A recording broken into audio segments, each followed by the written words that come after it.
are we right now? I think we have reached a point of beautiful diversity. You don't have to forget that, like during my time when I was a child, there were really no black female role models at that time, and this has definitely changed. So we have hairstyles, crazy, corporate, casual, in all kinds of ways, and it's beautiful to see the increase of black femininity in the city. You're wearing your hair in what we call a very natural style, locks. Why did you decide to wear your hair like this? The first time I did was in 1986, and at that time there were barely any women with locks. I mean, I didn't see any. I traveled to different African countries, and I incurred some problems too. What types of problems, please? Well, way back then it was seen as a negative thing, which has a lot to do with, you know, consumption of illegal substances or, you know, sorcery and stuff like this. This has also changed. Like, locks are booming in Africa. I do it because I've been through all straight, fro, braids, weaves, and, you know, I mean, I got tired of it, and I like it this way. It expresses myself the best. What do you personally think about a lot of the Afro-Germans that are wearing their hair in a chosen straight style? Do you have a personal opinion about that?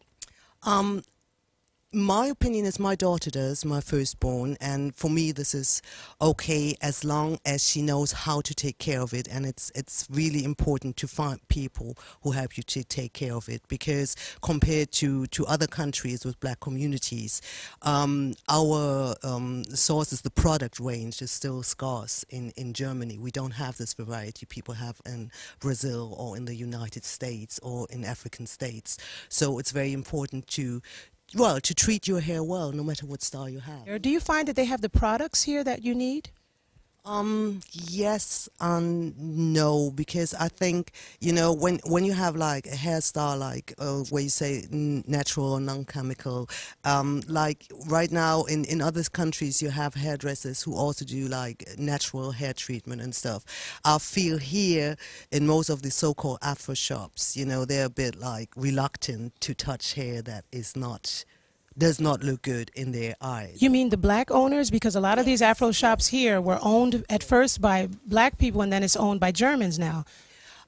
Yes, I'm talking about black They don't owners. want to touch the hair if it doesn't? Yes, it depends where you go to, because the thing about that, the hair is only nice when it's straight.